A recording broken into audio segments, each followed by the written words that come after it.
नमस्कार, मैं आस्था झा आप सभी का स्वागत करती हूँ हेलो बिहार के विशेष प्रोग्राम बिहार विधानसभा चुनाव 2020 पर।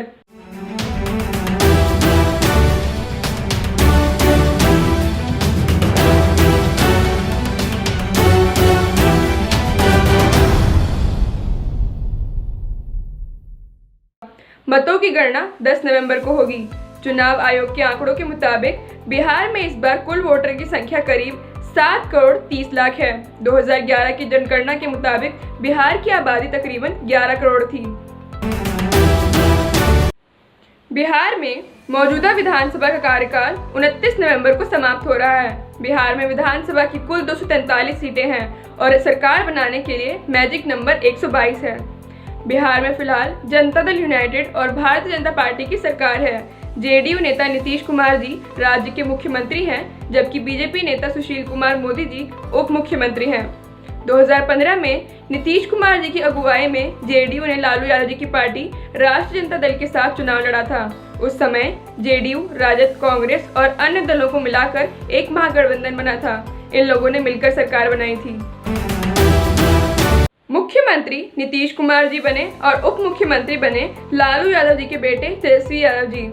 लेकिन 2017 में नीतीश कुमार जी ने राजद से गठबंधन तोड़ लिया और बीजेपी के साथ मिलकर सरकार बनाई। तब बीजेपी के पास 53 विधायक थे। कांग्रेस ने पिछला चुनाव राजद, जेडीयू और अन्य दलों के महागठबंधन के साथ मिलकर लड़ा था और उसे 27 सीटें मिली थी। बीजेपी की सहयोगी लोक जनशक्ति पार्टी 2 सीटें ही जीत सकी थी। बात करें इस बार की, तो इस बार के चुनाव में 4 गठबंधन मैदान में हैं। एनडीए और महागठबंधन के अलावा बिहार में इस बार ग्रैंड डेमोक्रेटिक सेक्युलर फ्रंट और प्रगतिशील लोकतांत्रिक गठबंधन ऐसे हैं जो चुनाव से ठीक पहले बने हैं। सत्ता में वापसी की कोशिश में लगी राजद ने पिछले चुनाव में ही महागठबंधन बनाया था। भाजपा और जेडीयू को कुर्सी से हटाने के लिए महागठबंधन ने इस बार वामपंथी दलों को भी साथ लिया है। कांग्रेस उनके साथ पहले से ही है। महागठबंधन में राजद 144 सीटों पर, कांग्रेस 70 सीटों पर और लेफ्ट पार्टियां 29 सीटों पर चुनाव लड़ रही हैं। एनडीए गठबंधन में इस चुनाव में बीजेपी और जेडीयू के अलावा वीआईपी के मुकेश सहनी जी, हिंदुस्तानी अवाम मोर्चा के जीतन राम मांझी जी भी शामिल हो गए हैं। लोजपा इस बार महागठबंधन का हिस्सा नहीं है। इन पार्टियों के बीच सीटों का बंटवारा हो चुका है। जेडीयू 122 सीटों पर चुनाव लड़ रही है और बीजेपी 121 सीटों पर। जेडीयू ने अपने खाते में 7 सीटें जीतन राम मांझी जी की पार्टी हमको दे दिया है। वहीं भाजपा मुकेश सहनी जी की वीआईपी को अपने हिस्से से 11 सीटें दे चुकी है। महागठबंधन और एनडीए के अलावा एक तीसरा गठबंधन भी है। रालोसपा के उपेंद्र कुशवाहा जी, बहुजन समाज पार्टी की मायावती जी, एआईएमआईएम के असदुद्दीन ओवैसी जी, जनवादी पार्टी सोशलिस्ट के संजय चौहान जी और सोहेल देव जी, भारतीय समाज पार्टी ने भी गठबंधन बनाया है। इसे ग्रैंड डेमोक्रेटिक सेक्युलर फ्रंट का नाम दिया गया है। जन अधिकार पार्टी के राष्ट्रीय अध्यक्ष राजेश रंजन उर्फ पप्पू यादव जी ने प्रगतिशील लोकतांत्रिक गठबंधन यानी पीडीए बनाने की घोषणा की है। इस गठबंधन में चंद्रशेखर आजाद जी की अध्यक्षता वाली आजाद समाज पार्टी, एमके फैज़ जी के नेतृत्व वाली social democratic party of India यानी एसडीपीआई और बीपीआर मातंग की बहुजन मुक्ति पार्टी शामिल है। इंडियन यूनियन मुस्लिम लीग इस गठबंधन का हिस्सा नहीं है।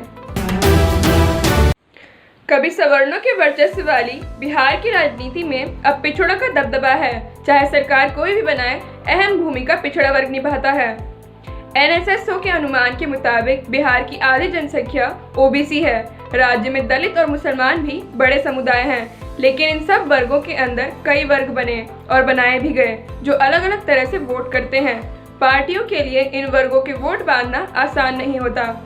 बिहार में 15% यादव हैं, कोयरी जाति के 8% लोग हैं, कुर्मी के 4%, 16% मुसलमान और दलित हैं।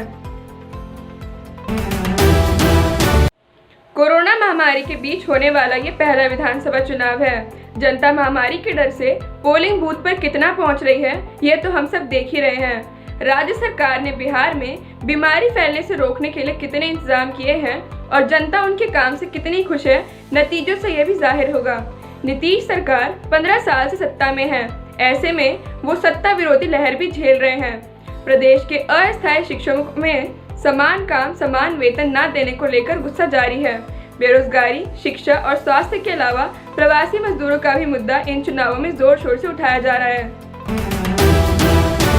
लाखों की संख्या में प्रवासी मजदूर कोरोना की वजह से प्रदेश में लौटकर आ गए हैं। उनके पास काम धंधा नहीं है। उनकी राय भी इस चुनाव में काफी अहम मानी जा रही है। एक कोशिश फिल्म अभिनेता सुशांत सिंह राजपूत जी की मौत के मामले को भुनाने की भी दिखी थी। देश की राजनीति में बिहार की अहमियत किसी से छुपी नहीं है। केंद्र में कांग्रेस की जड़ें हिला देने वाले जेपी आंदोलन की शुरुआत भी यहीं से हुई थी।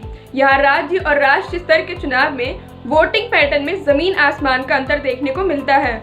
2019 के लोकसभा चुनाव में एनडीए ने 40 में से 39 सीट पर जीत दर्ज की थी।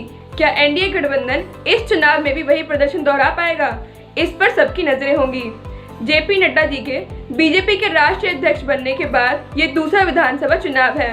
इससे पहले दिल्ली में चुनाव हुए थे, जिसमें बीजेपी को हार का सामना करना पड़ा था। इस चुनाव में उनकी किस्मत भी दांव पर है।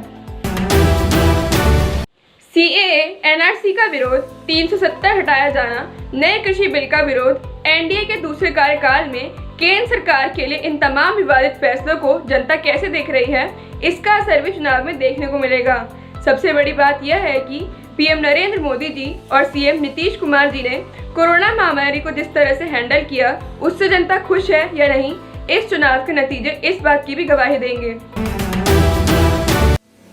इसी के साथ मैं आस्था झा आप सभी से विदा लेती हूँ। फिर मुलाकात होगी कुछ नई खबरों के साथ। तब तक के लिए अपना और अपने परिवार का बहुत ख्याल रखें। आशा करती हूँ आपको हमारा ये विशेष प्रोग्राम बिहार विधानसभा चुनाव 2020 पसंद आया हो। इसे लाइक एंड शेयर जरूर करें। धन्यवाद।